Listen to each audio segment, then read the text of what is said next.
This episode is brought to you by Roundtable Group, the experts on experts. We've been connecting attorneys with experts for over 25 years. Find out more at roundtablegroup.com. Welcome to Discussions at the Roundtable. Today, I am very excited to speak with Dr. Russell Froman. My guest today, Dr. Froman, is the Assistant Vice President for Accessibility and Gender Equality for the University of Florida. He holds a JD as well as an EdD and is a leading expert on Title IX, the ADA, and other accessibility-focused federal and state regulations. Dr. Froman, it's great to have you on the show. Thanks for joining me. Thank you. No, I'm real excited to be here today. Great. Let's get into it. So you've been in education for, over 3 decades now. How did you first get started with that? I got started because I wanted to make a difference. So I thought I was going to become a teacher. So of course, I went the education route in undergraduate school. And then to just continue that process, I decided to get a master's degree in counseling so that I could possibly be a counselor in a school system setting, which I did for some time. And then that just led to an opportunity to get a doctorate in higher ed administration. So pursued that, but the work experience just followed logically behind the educational experience. So I've been in higher ed in some capacity or another as a job for 30 plus years.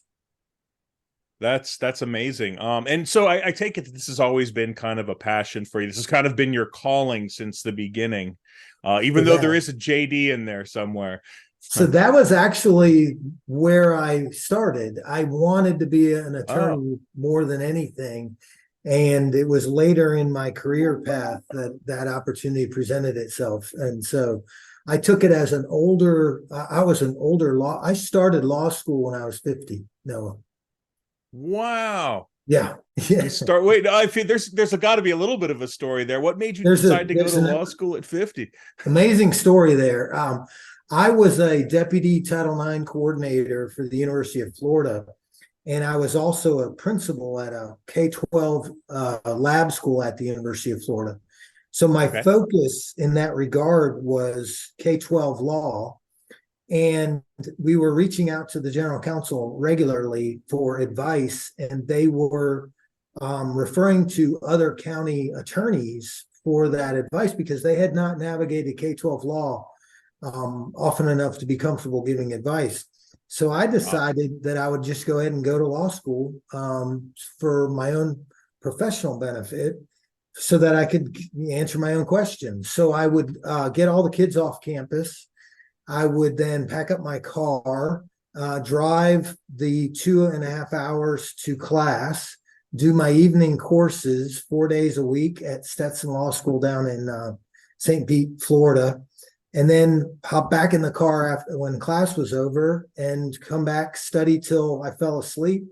And then I'd be back on campus at 7:30 in the morning the next day for the kids. And I did that for my 3.5 years that law school took me.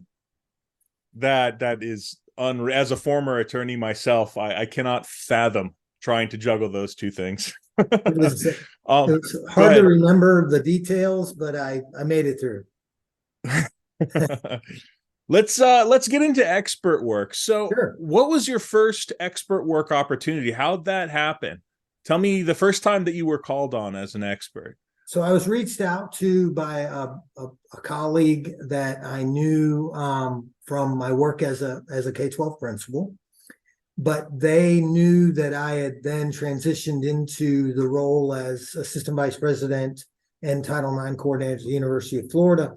And there was a case that was from another higher ed institution that she thought it might be a good fit. So she reached out and asked if I'd be interested.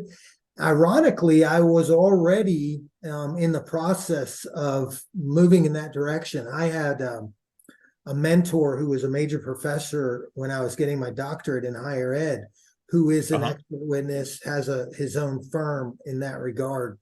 And he had reached out to me to say, you'd be wonderful at this work. And and he actually was retiring, and he said, if I have any clients come my way, do you mind if I turn you on to them? And I said, no, absolutely. That sounds great. So then I started doing the research, Noah, started trying to figure out what my fit might be in that regard. Of course, it was compliance and K-12 education, as well as higher ed law. And it just worked out for this particular case that the interview went well. They liked what I had to say. They liked my background, and the rest, as they say, is history. Let's talk about that interfacing for the first time. What were the struggles? What were the things that you wish had been more explicit or different, or that you could have done differently? That first relationship between the expert and the attorney, how did that go? And what advice do you have to share about that, both to attorneys and aspiring experts? Well, that's a wonderful question, because there's a lot I wish I had known.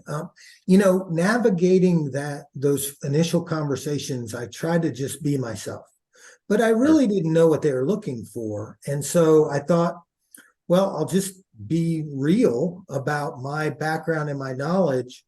But what I wished I'd have known, we had to prepare an anticipated contract for my services, and how much time I anticipated it would take to do the research for the case. And then how much time I anticipated it would take to write my report. Well, I had no idea, Noah. And so I underestimated drastically in both regards. The research, by the way, I would recommend that anyone getting into expert witness work have access to either Westlaw or Nexus for their research, legitimate research opportunities, not the internet. It's not enough, and it won't get you where you need to get to. So that is one recommendation I have. But also, I underestimated the amount of time, by hours. Many hours. And so I would give yourself some freedom to figure out how long things take, because everyone's different. Everyone's individualized in what will make them comfortable going into an expert witness situation, and how much they're really going to need to figure out, depending on the complexity of a case, of course. And the writing part also takes longer than you might think. I had written quite a bit. I'd published, and of course written a dissertation and a thesis. It's a very different type of writing, and so I would anticipate it taking longer than you might think it might take. Sure, absolutely. And when you're an expert, how do you stay an expert in such a broad field like the one that you're in? How do you stay abreast of all of the different, in your case, accessibility regs and difficulties, and all of the things that come along with that? Not only where you're in one forum, you're in Florida, but what about staying abreast of national and even international laws? Sure. Also a wonderful question. You have to stay in front of the legislation and be aware of pending legislation. And so what happens is they drop the reg proposals on the front end before something becomes law. And so you have access to all that before it ever becomes law. And that's state and federally. And so I do stay as best I can in touch with what's happening, and then read what is being proposed, what changes might be coming, and then, of course, follow up on the back end, because they publish the dates that it becomes law or will possibly become law.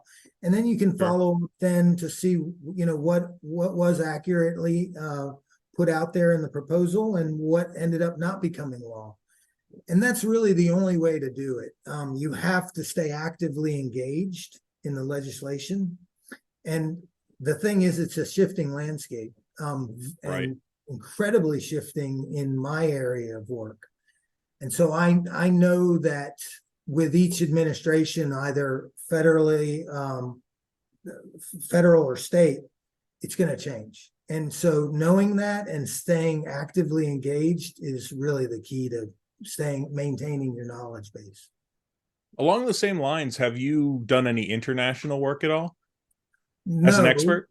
no, most of what is under my umbrella and what guides and areas of law that I navigate are almost all federal or state regulations. Internationally, it has less of an impact. My international work has been around study abroad programs that were based from the United States. And Sure. basically the constituents or affiliates were visiting other countries, but their laws had very little impact in my knowledge or my need to know. Sure, sure. Along those lines, okay, we talked about, the state, the international, the local, but what about when you're actually, amidst a case and you're being, say, cross-examined by someone? How do you prepare for that? What's it like your first time that you are? I mean, you have the luxury. You have the experience of a JD, so it may be a little bit different for you. You have some idea of what to expect, but for a lot of experts in their field, they've never been in a court situation. So what types of preparation help with that, and what's it like to be on the stand as a witness? It's very intimidating, to be honest. So all the amount of preparation and confidence helps, but it's still extremely intimidating because you don't know what angle a person's going to be coming at you from. And some people are very friendly in the way and manner in which they engage in the conversation, if you will, and the interaction with an expert. And others are intentionally intimidating and intentionally antagonistic. And so not knowing that is intimidating in and of itself. And you just have to settle in, take a lot of deep breaths, take pause in what you have to say, and take comfort in knowing it's not about winning, it's about just communicating what is being asked. And as long as you stay in your lane of knowledge and don't try to get outside of your lane of knowledge because you're intimidated, it really helps you stay grounded in that process. It does lessen the impact of the intimidation, but it is a very intimidating interaction, especially initially. Sure. And not just with testifying, right? With depositions and anything else. Anything else. Do you have any other strategies to offer for potential expert witnesses who aren't necessarily on the stand, but may encounter just, these difficult, hostile situations they may find themselves in? I mean, you're doing difficult areas of law, just Title IX and ADA. These are contentious issues. So what are some strategies that you utilize that you might recommend to other people to keep things a little bit light, to keep things moving along and productive? Always be yourself, but also do your homework. One of the cases that I was an expert witness for took place in another state. And it was a state I was not familiar with their state law. And so it took a lot of preparation for me to learn state law in that particular state in regards to the nexus between the state law and the federal rules and regulations that I was serving as an expert witness for. And sure enough, their counsel went right directly to that and focused on their state law. And if I had not done that, it would have not only been embarrassing, but it would have impacted the case in a way that I would have been very unhappy with how I presented myself. And so my recommendation would be do your homework on the states in which your case is sitting, because it really makes a difference. If you think about, if you go back and you consider the various attorneys that you worked with, what are the good qualities? What are the things that help you out, that help you perform better, make your job easier and more understandable? What exactly is expected of you? So I love a good sense of humor going into a situation because it's already tense to begin with. So I like when somebody engages in a conversation with me that's at the human level and not just formal professional interaction. So I always welcome a little humor, a little realness to the conversation. But I also love knowing the background of the attorneys that we are communicating with. So Sure. it helps quite a bit to know just a little bit of not necessarily personal information, but just information that'll help me in my communication with them. Are they the type of attorney that's going to come after me aggressively, or is it the type of attorney who will be fair and reasonable in their interaction? That always does help if I have that information going into a situation. Sure. Do you get a fair amount of repeat work? Um, you know, fortunately for everyone involved, there isn't a lot of repeat need for the particular situation I'm navigating. So you could look at it as a win, or you could look at it as these types of situations don't necessarily go to a place in the process where they need an expert twice. So I hope that makes sense. But No, it does. So far, it hasn't happened, and I think it's because it's just good fortune that these kinds of situations come up rarely for a particular client. Oh, well, that's really interesting. I for some reason, part of me thinks that there's just a lot of, I hear people that are kind of professional expert witnesses. It's where they derive the majority of their income. So it's interesting to hear that you're not getting too much repeat business. But as you said, I guess that's probably for the best. It means that these issues don't crop up as often as they might. For it to get to a place, Noah, where I'm called in as an expert, a lot has happened. A lot of water has come under the bridge behind that situation.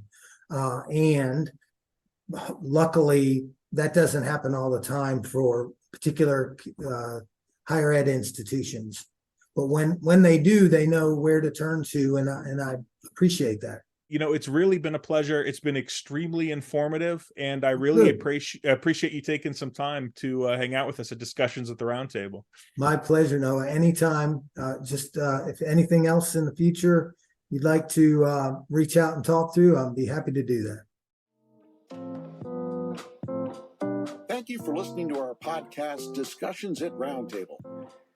Our show notes are available on our website, roundtablegroup.com. Subscribe today on Apple Podcasts or your favorite listening apps.